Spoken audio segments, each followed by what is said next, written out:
चलिए dear students, आज शुरू करते हैं।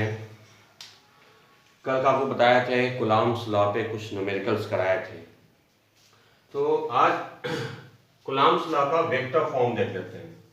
That is vector form of Coulomb's law. Hindi में क्या बोलेंगे कि कूलॉम के नियम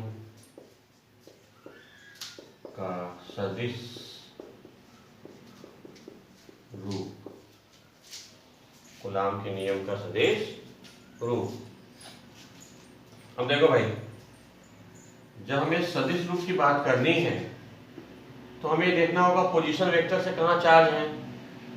सपोज यहाँ हमारा Q1 है और यहाँ हमारा Q2 है। ठीक है डियर, ये R1 वेक्टर और ये हमारा R2 वेक्टर है।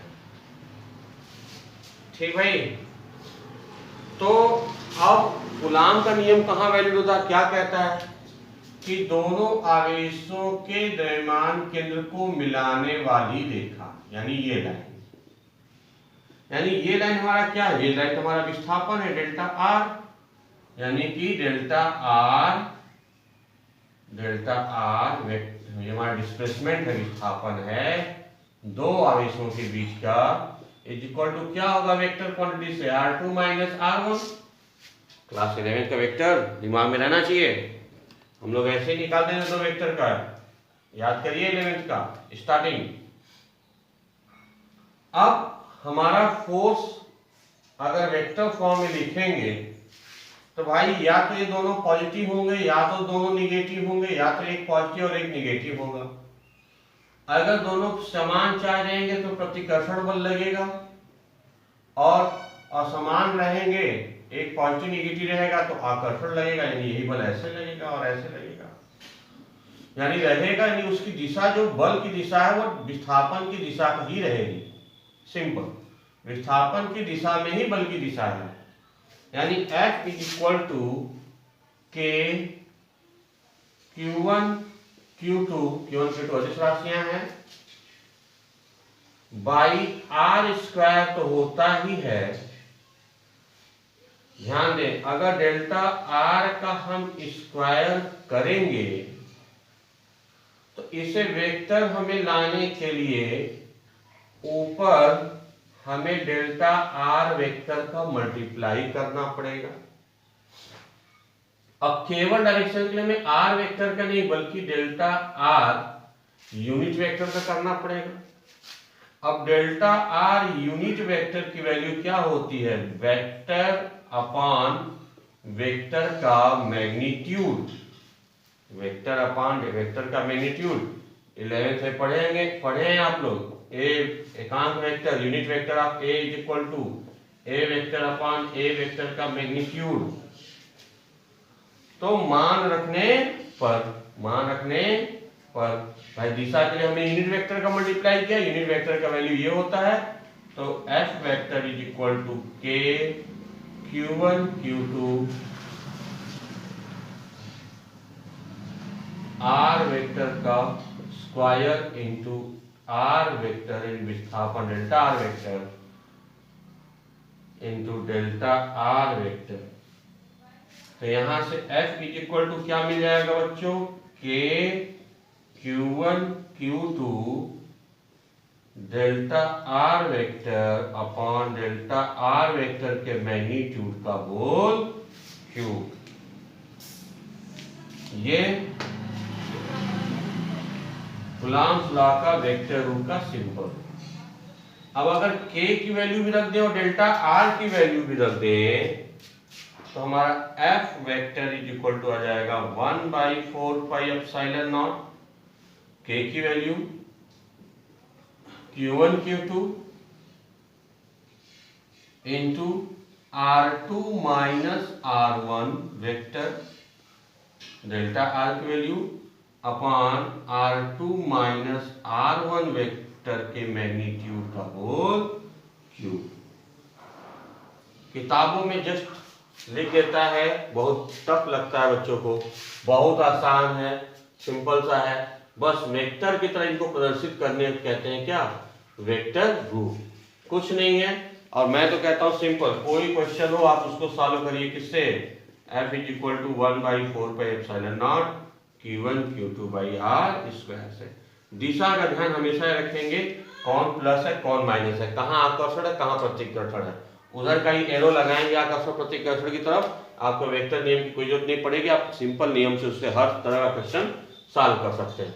बट ये बहुत जरूरी ये भी है ताकि वेक्टर, क्योंकि बल हमारा क्या है, वेक्टर है, इसलिए वेक्टर में दिखाना भी बहुत जरूरी है।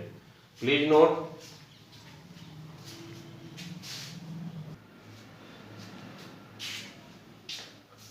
अब लोग बात करते हैं वैद्युत क्षेत्र की, वैद्युत क्षेत्र की, इलेक्ट्रिक फील्ड।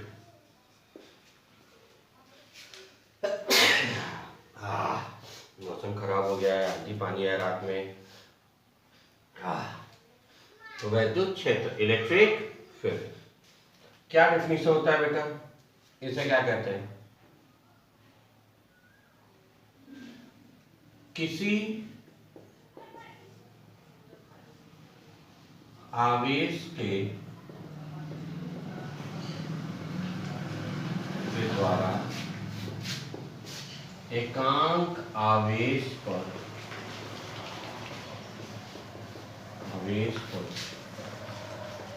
लगे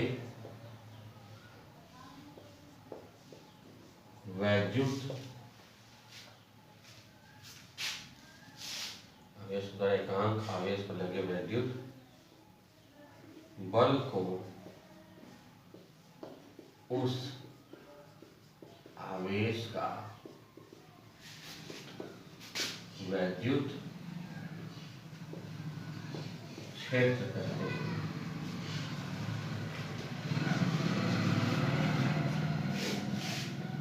ठीक है भाई, यानी कि अगर हमारा यहाँ पे कोई चार्ज है Q और इससे R दूरी पर है, हमें वैद्युत क्षेत्र निकालना है, इलेक्ट्रिक फील्ड निकालना है, इसे कैपिटल E से शो करते हैं। तो यहाँ पे आप ऐसा आवेश रखिए जो एकांक हो, तो सबसे पहले आप एक ऐसा आवेश रखिए जो चेक क्रॉस हो, Q नॉट हम हमेशा लेते हैं, टेस्ट चार्ज लेते हैं, टेस्ट करने के लिए चार्ज लेते हैं जिसकी वैल्यू हमेशा पॉजिटिव होती है, ये माना जाता है। क्यों माना जाता है, दिशा निर्धारित करने के लिए। भाई पता चला कि हमने प्लस माना, कोई और पढ़ रहा है उसने माइनस माना, तो मेरी दिशा कुछ और आएगी, उसकी दिशा कुछ और आएगी, तो सबके लिए एक ही सिस्टम बनाने के लिए मान लिया गया कि भाई जो भी हमारा टेस्ट चार्ज रहेगा वो पॉजिटिव रहेगा सबके लिए, ताकि सब लोग जो भी ऐसे क्वेश्चन को सॉल्व करें या ऐसे प्रैक्टिकल्स करें तो एक ही डायरेक्शन का रिजल्ट आए। ठीक है, चाहे जिधर जाए, अगर प्लस प्लस रहेगा तो प्रतिकर्षण का डायरेक्शन आए, प्लस माइनस रहेगा तो आकर्षण का डायरेक्शन आए, वो जो भी रहेगा वही आए। तो इलेक्ट्रिक फील्ड निकालना है, तो इनके बीच अब कितना बल लगेगा भाई, तो F इज इक्वल टू हम लोग जानते हैं K Q1 Q Q2 Q naught by R square.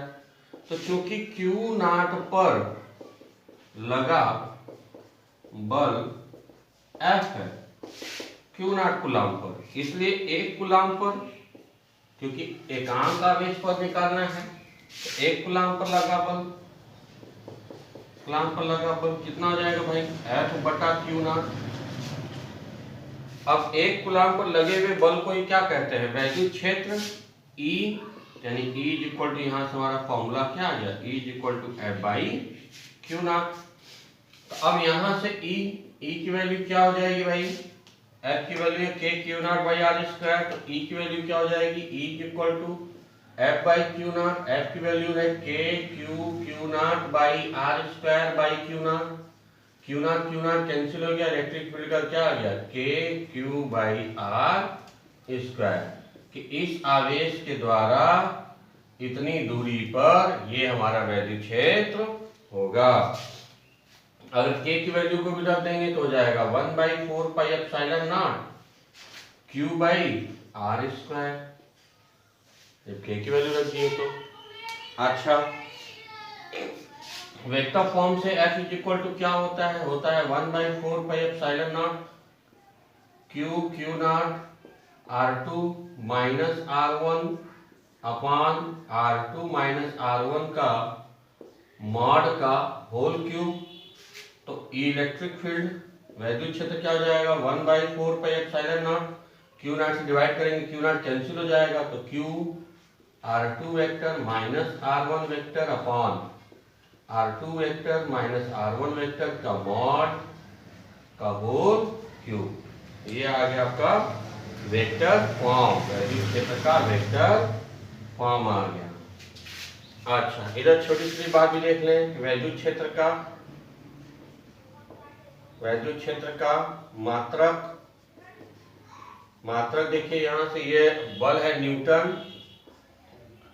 क्यों कूलाम, न्यूटन पर कूलाम। इसी तरह उसका बीमा भी निकाल सकते हैं। बीमा, न्यूटन का बीमा होता है mLT-2 कूलाम। कूलाम क्या होता है?